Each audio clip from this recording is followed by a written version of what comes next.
Hi everyone, my name is Green Leader and welcome to Green Squadron Games. This is a new channel that I've created to talk about some of the game projects that I'm working on, as well as some of the news that comes out of the video game industry, and so I can give my thoughts on it. And this is my first video. I was originally going to do the video on the Starfield Direct that came out a couple weeks ago, but something came out today recently that I thought was a little bit more interesting that was still Starfield related.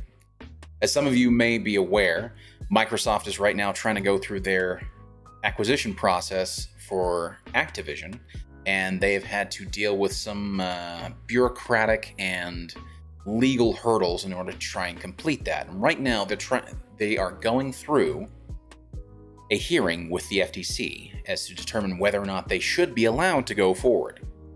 And something interesting actually came out from that hearing.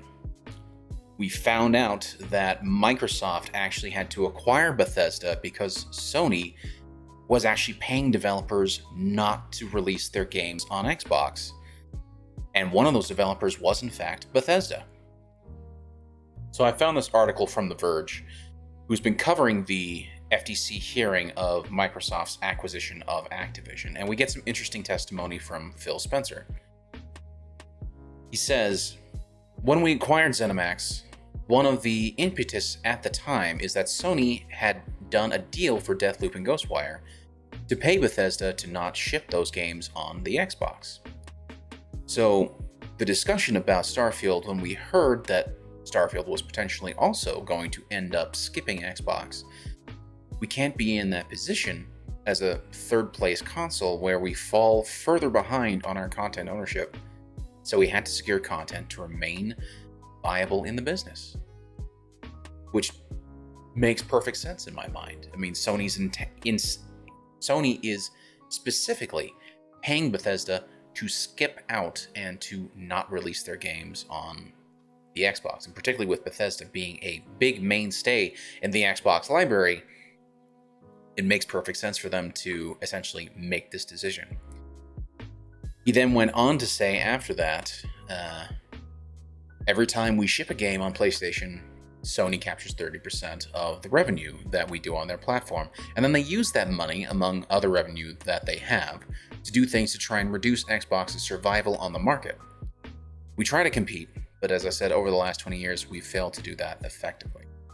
And I think it is interesting that he does admit there that clearly Xbox has not done as well with their competition against Sony and the PlayStation, which is certainly an interesting thing to hear him admit to, but it does further drive the point home that they clearly have had a bad slate of first-party titles, and combined with the fact that Sony's not paying developers not to release their games on the Xbox, it makes perfect sense for Xbox to buy out Bethesda outright to essentially shore up their first-party content.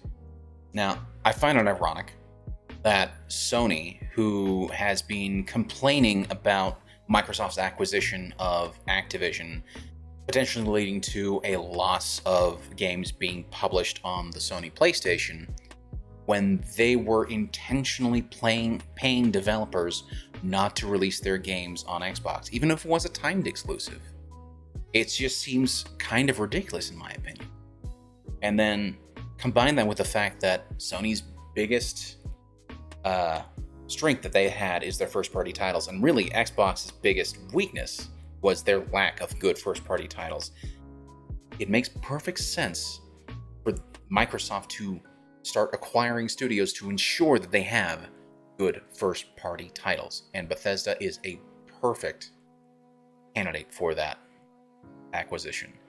On top of that, considering that Sony has been going out of their way to pay developers not to release their games onto Xbox, even if it's just a timed exclusive, that is still going to do a fair amount of damage in terms of losing out on sales, because people are going to go out of their way to go, oh, well, I want the game now, it's out now, and it's only available on either Sony or Steam, so I'm going to go to one of those two places and just get it now. I'm not going to wait until, unless you're like a die-hard Xbox fanboy, you're probably not going to wait. you're probably going to get it on Steam or on Epic or on PlayStation. So it makes perfect sense for Microsoft to see Sony doing that and then go, well, if you're going to do that, then we're just going to go ahead and outright buy some of these studios. And that's what they did. That's what they did with Bethesda. And hopefully that will allow them to really get back into a competitive edge against Sony. But what do you guys think? Do you think Microsoft made the right choice in acquiring ZeniMax/Bethesda? Do you think they made the right choice in acquiring Activision? Do you think Sony is right to fear that Microsoft is going to ultimately take away Call of Duty from the PlayStation? I don't know. I'd love to hear what you guys think. Let me know down in the comments. And thank you guys so much for watching. If you guys have stayed this long, please consider hitting that like button and potentially subscribing. But until next time, this is Green Leader, signing out.